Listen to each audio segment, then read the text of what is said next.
Imagine finding a machine so complex that when scientists first understood what it did, they refused to believe it could be as old as it clearly was. Not a tool, not a simple lever, but an actual mechanism with gears, dials, and moving parts, built long before anyone thought such things were possible. That's not science fiction. It's the reality of ancient engineering, and it's stranger than most people realize. Long before the Industrial Revolution, long before electricity, ancient builders were designing machines that could calculate, automate, and move on their own. Some of these devices are so advanced for their time that they seem out of place in history.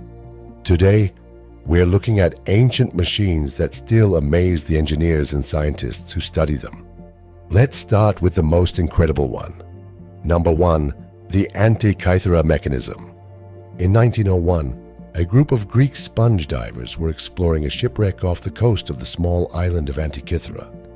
The ship had gone down around the 1st century BC, and among the corroded statues and broken pottery, the divers pulled up a shapeless lump of bronze that nobody paid much attention to. It sat in a museum for months. Then, one day someone noticed the lump had cracked open, and inside were tiny bronze gears, interlocking, precisely cut, in an object over 2,000 years old. What they had found is now considered the oldest known analog computer in the world. The Antikythera mechanism contained a complex system of bronze gears arranged with astonishing sophistication. By turning a hand crank, a user could model the movements of the sun and moon across the sky, predict solar and lunar eclipses, track the phases of the moon, and even display the timing of athletic games like the ancient Olympics. It packed all of this into a device roughly the size of a small box. This required not just mechanical skill, but a deep understanding of astronomy and mathematics to translate the motions of the heavens into meshing gears. And here's what makes it so hard to explain. After this device was built, the world would not produce anything of comparable mechanical complexity for well over 1,000 years. Nothing this intricate appears again until the geared astronomical clocks of medieval Europe. It's as if the knowledge simply vanished. Scientists have spent more than a century studying the fragments using X-rays, CT scans, and 3D modeling. And while they've largely worked out what it did and how it worked, questions remain. Who designed it? Was it a one-off masterpiece or one of many? The fact that it was being carried on a ship, transported somewhere as cargo, hints that it may not have been unique. How many more machines like it might have existed and been lost to time, corrosion, or the sea? We may never know. Number 2, Hero of Alexandria's steam engine. In the 1st century AD, in the great city of Alexandria in Roman Egypt, there lived a Greek mathematician and engineer named Hero, also spelled Heron. He has been described as one of the greatest experimenters of the ancient world, and for good reason. Among the many devices he described was something called the Aeolipile, sometimes known simply as Hero's engine. And it was, in principle, a steam engine, built roughly 17 centuries before the Industrial Revolution. The design was elegantly simple. A sealed cauldron of water sat over a fire.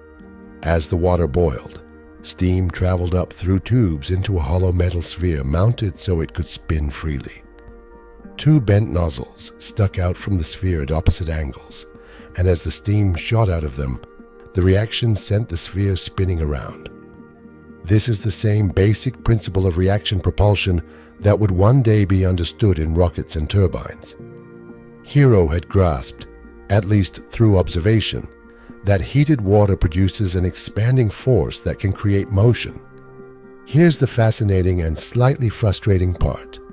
As far as we know, the Aeolipile was treated mostly as a novelty, a curiosity or demonstration piece, rather than a practical source of power. Nobody in the ancient world seems to have connected it to real machinery like pumps or mills. The steam engine that transformed the world had to be reinvented from scratch centuries later. But Hero's genius didn't stop at the Aeolipile. He described dozens of ingenious machines in his writings, including a wind-powered wheel to drive an organ, a coin-operated device that dispensed holy water, essentially an early vending machine, and temple doors that appeared to open on their own when a fire was lit on the altar, powered by heated air and hidden hydraulics. He was, in a real sense, a pioneer of automation. Number 3, the ancient automata. That idea of self-moving machines deserves its own place on this list. Hero and other ancient engineers, building on the earlier work of inventors like Ctesibius of Alexandria, designed what we would now call automata, machines that could move and perform actions seemingly on their own. Hero is said to have created an entire mechanical puppet theater, a self-operating performance driven by a system of ropes, knots, weights, and simple machines. As a weight descended and cords unwound in a carefully planned sequence, figures would move, scenery would change, and the machine could even produce artificial sound effects like thunder. Think about what that represents. This is programmable machinery in a very early form. The sequence of movements was determined in advance by how the ropes and weights were arranged, which is conceptually not far from the idea of feeding instructions into a machine. These devices were often built to inspire awe in temples and theaters, to make the divine seem present and the impossible seem real. But underneath the spectacle was genuine engineering, a careful application of mechanical principles to make lifeless objects appear to come alive. The ancient world understood far more about mechanization than the old stereotype of primitive antiquity would suggest. Number 4, the water clocks. Long before mechanical clocks with gears and springs, ancient civilizations needed a way to measure the passing of time, and one of their most refined answers was the water clock. The basic idea is ancient and appears in several cultures, including Egypt and Greece. In its simplest form, water drips steadily from one container into another, and the changing water level marks the passage of time. But the versions developed by skilled engineers were far from simple. Ctesibius of Alexandria, working in the 3rd century BC, is credited with dramatically improving the water clock. The challenge is that as a container empties, the water pressure drops and the flow slows down, making the timekeeping inconsistent. Clever designs solve this by keeping the water at a constant level, so it would flow at a steady rate, producing a much more accurate clock. Some elaborate water clocks reportedly incorporated moving figures, dials, and even mechanisms to signal the hours, turning timekeeping into a small mechanical performance. For many centuries, until the arrival of the mechanical clock in the Middle Ages, water clocks were among the most accurate timekeeping devices humanity had, and they reflect a serious, sustained effort to master the flow of water for precise, practical control. Now for the supporting cast. These are a bit shorter, but no less impressive. The odometer. The ancient Greeks and Romans described a device for measuring distance traveled, an early odometer. The idea, discussed by engineers of antiquity, used a system of gears connected to a cart's wheel. As the wheel turned a set number of times, the gears would advance and, in some designs, drop a pebble into a container to mark each unit of distance. Count the pebbles at the end of the journey, and you had your distance. It's a beautifully mechanical solution to a real problem, translating the rotation of a wheel into a countable measurement. The force pump. Ctesibius is also credited with an early piston pump, a device that used pistons moving in cylinders, along with valves, to force water upward with real power. Pumps of this general design were used in the ancient world for tasks like raising water, and even, according to ancient descriptions, in firefighting equipment. The principle of a piston moving within a cylinder to move fluid is fundamental to countless machines that came much later, which makes its ancient appearance all the more striking. The Archimedes screw. Attributed to the famous Greek thinker Archimedes, this is a device for lifting water that is still recognized and used in various forms today. It consists of a helical screw inside a tube.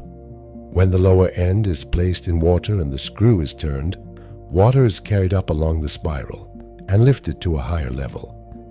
It's an elegant machine for irrigation and drainage, simple to understand yet remarkably effective, and its endurance across more than 2,000 years is a testament to just how good the design is.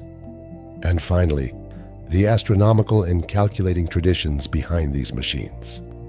It's worth remembering that a machine like the Antikythera mechanism didn't appear out of nowhere. It grew out of centuries of careful observation of the skies and steady progress in mathematics and gear making. The ability to represent the motion of celestial bodies with physical gears required combining astronomy, geometry, and craftsmanship at a very high level. That intellectual tradition, the willingness to model the universe with metal and mathematics, is perhaps the most impressive machine of all, even though it existed in the minds of the people rather than in a box of bronze. So there you have it.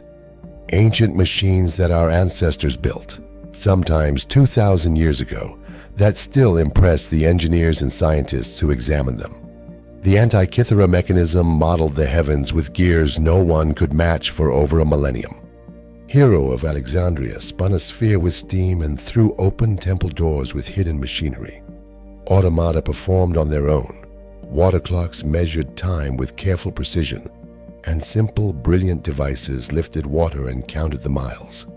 It makes you wonder how much mechanical knowledge was gained, used, and then quietly lost over the centuries. So many of these ideas, steam power, automation, precise gearing, had to be rediscovered much later, sometimes more than 1,000 years after they first appeared. The ancient world was not the primitive place we sometimes imagine. It was full of curious, brilliant minds who looked at fire, water, and metal and saw the possibility of motion, calculation, and control.